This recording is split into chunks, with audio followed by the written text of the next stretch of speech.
네, 함께 본 마가복음 13장 말씀은 1절부터 2절은 성전 파괴 예언과 3절부터 13절은 재난의 징조에 대해서, 그다음에 14절부터 23절은 큰 환난, 그리고 24절부터 27절은 인자가 올 것을 보게 된다고 말씀하셨습니다. 그리고 28절부터 37절은 무화과 나무 교훈으로 마무리됩니다.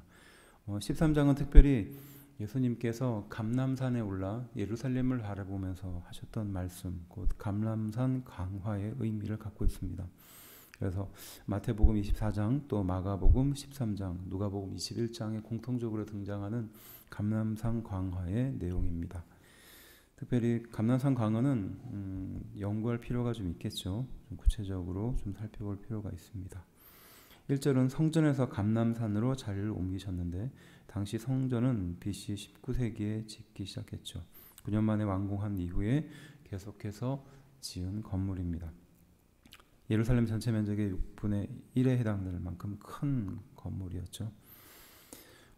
이 헤롯 성전 또한 연구할 필요가 있는데요. 결국 AD 70년에 완전히 무너지게 됩니다. 2절은요, AD 70년 로마 디도 장군에 의해서 함락된 그 예루살렘 성전에 대한 이야기죠. 결국 이 예언의 말씀 이후 30년이 지나지 못해서 예루살렘 성전이 완전히 파괴된다고 합니다. 파괴됐습니다.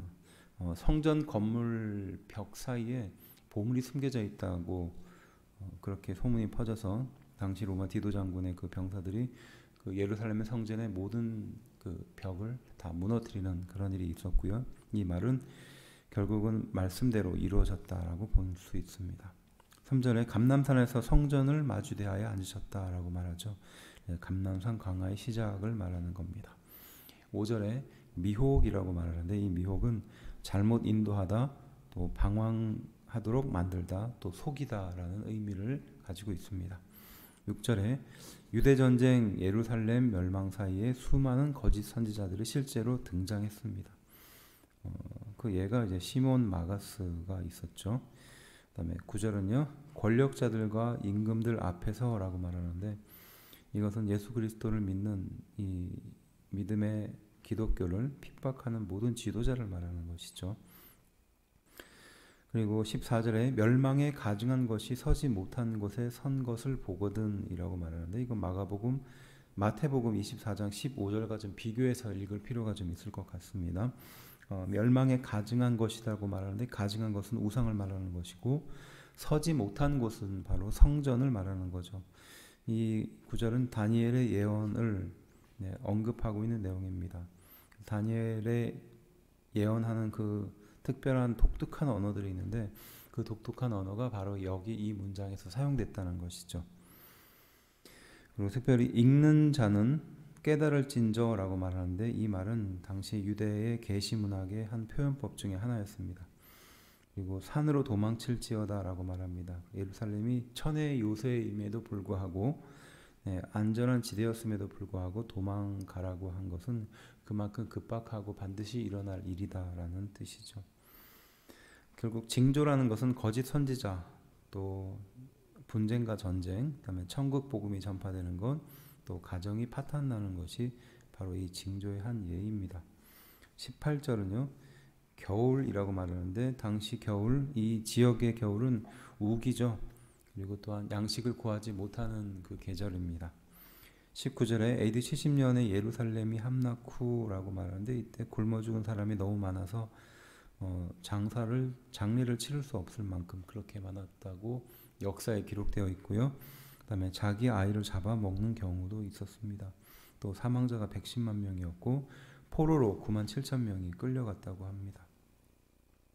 그래서 역사가 크리소스톰은 이렇게 유대인들이 망하게 된 것은 그리스도를 못 박아서 그렇다라고 평가하기도 하죠. 20절은요, 모든 육체가라고 말하는데, 구원은 영적인 것뿐만이 아니라 육적인 것의 해방도 포함되고 있다는 것을 알 수 있습니다. 24절은요, 그때라고 말하는데, 이것은 종말론적 의미가 내포되어 있습니다. 28절에도 반복되고 있죠. 다음 27절에 땅 끝으로부터 하늘 끝까지 사방에서라고 말하는데, 이 말은 어느 곳에 있든지 모든 곳으로부터 누락될 곳이 없이 모든 사람이 바로 그 심판 앞에 놓여지게 된다는 의미입니다.